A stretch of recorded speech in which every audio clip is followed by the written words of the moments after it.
So the journey approximately, I could say around 15 to 16 years ago.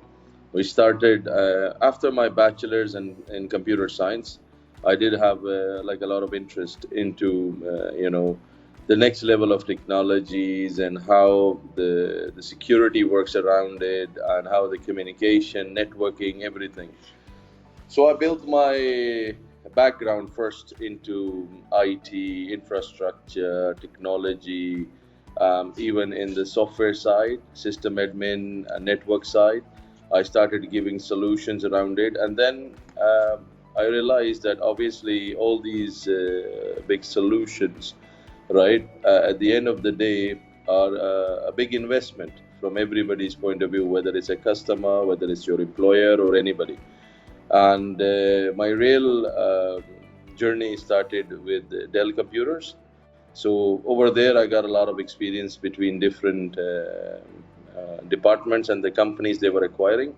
And as such, also, the interest for cybersecurity more and more, how to secure the network, how to secure the system, how to create the baseline, how to create the framework.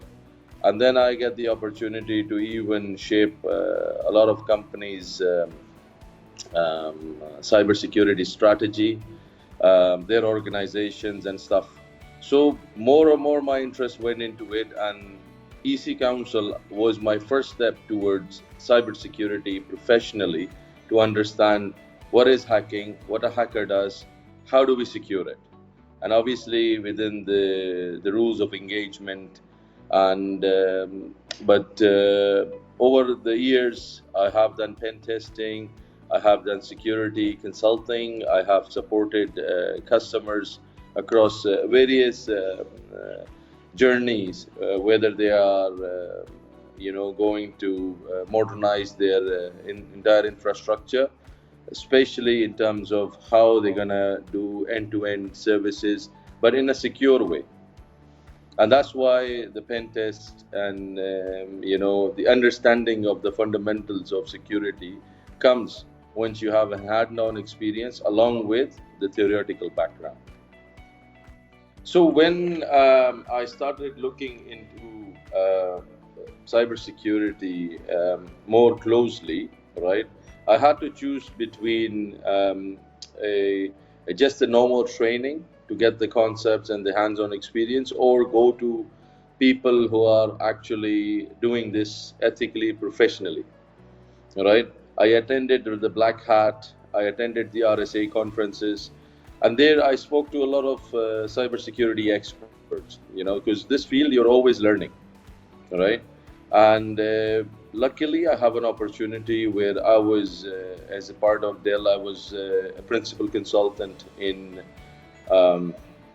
what you call SecureWorks, which has the customers across the world. It's one of the MSSP for cybersecurity.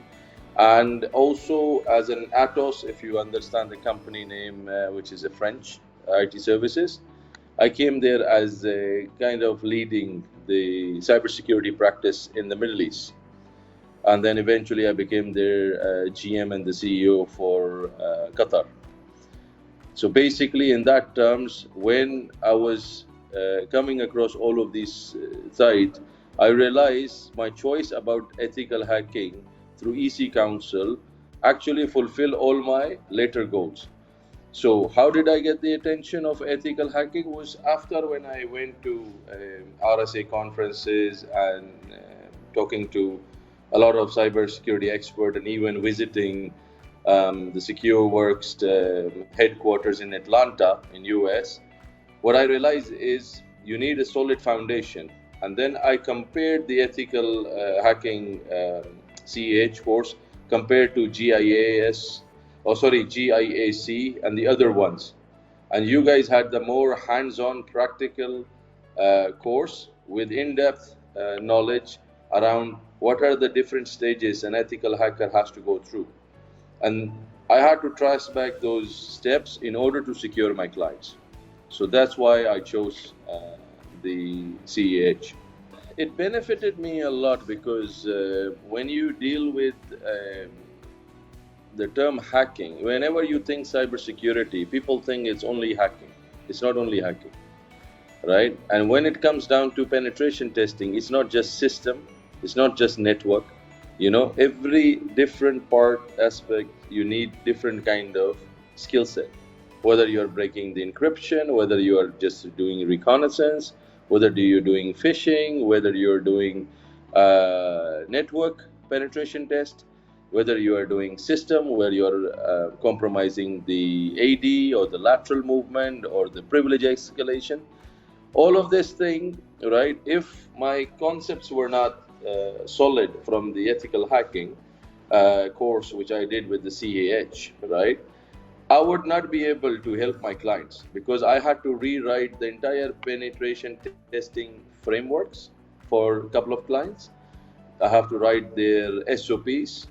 I had to write the whole process. I had to make them compliant against biggest standards of like NIST and stuff. And I had to write the cybersecurity strategy. And one of the main element in a strategy is about cyber defense or cybersecurity, right? And cybersecurity, unless you understand that what are the fundamental pitfalls where people don't do it during design phase, they can fall into this. This concept you need to learn from a very good course with the hands-on experience. And this is how CAH, whether I didn't realize in the start, but I did realize later on, has helped me in my career. I have designed some of the world top, maybe 7, 8 SOC centers. I cannot name them, but I can proudly say those are still running across different clientage. It's a very recognizable exam, and it's a very recognizable course. It's all about practice, right? I give them, like whenever I'm being questioned around even my organization, or I'm mentoring some people, whether it's on management, because at the end of the day, you also need to do cyber management, right? It's not always you're on the field, but you should always keep your skill set updated in terms of if you need to direct people or guide them or consult them, then you need to exactly understand what's the latest tools and technology out there and what are the latest techniques, right? So in that scenario, whenever somebody's asking me in my organization, right, personally, I don't go for the offensive security certification part where, if somebody's asking me, he wants to really go and do cybersecurity, and the first thing that comes in their mind is, I want to be a hacker. So for me, the solid foundation building ground is CAH. It's not any other certification. Now I understand sometimes in the market and stuff like that, there are, test kings and blah, blah, blah. Irrespective fact of that, if you start seeing the questions of the CAH and understanding the answer for it, right, and the solution for it, this is a customer problem, which has been fixed. You understand? And that maps it. It's not like you're just talking about theory, right? So this is the way I explain it in my organization. So they are very well, versed on in terms of what the labs they will do, what they could, because even if they are practicing for your CAH questions, right, they're actually fixing or solving customers' real life issues. You're not just talking theory, which is more important in my view. The other certifications and stuff where you're logged in for 24 hours to do it, yeah, I mean, you can boast about yourself, but you'll come across a problem where you will not be having this 24 hours leverage thing to how to go through Kali Linux. You have real business problems, a website going down, right? Somebody's credentials being hacked, an executive's email being taken off, a Twitter account's being hacked. Those kind of things are not covered in the other certifications. This is my view. So when I give them, I actively make them aware the differentiation, even though you're not paying me for it. For me, I've been a CEO of a company, so I think I cannot go more higher than that. So right now, I'm a consultant to a couple of people. So as a consultant advisory role, I do. But CAH has helped me a lot because it did put me instead of, if you understand, my aspiration was never to apply for a job, right? I go and fix customers' issues. And had it be that I had to then take over departments and create departments, I have created cybersecurity departments, right?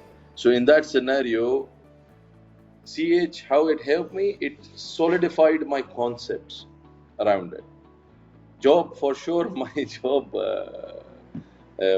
mashallah, it was already at par with the higher than the market, so it's not a problem. But the thing is, what CH really helped me is it clarified my concept, it solidified my concept about cybersecurity, and it allows me with a scale of flexibility that I could talk.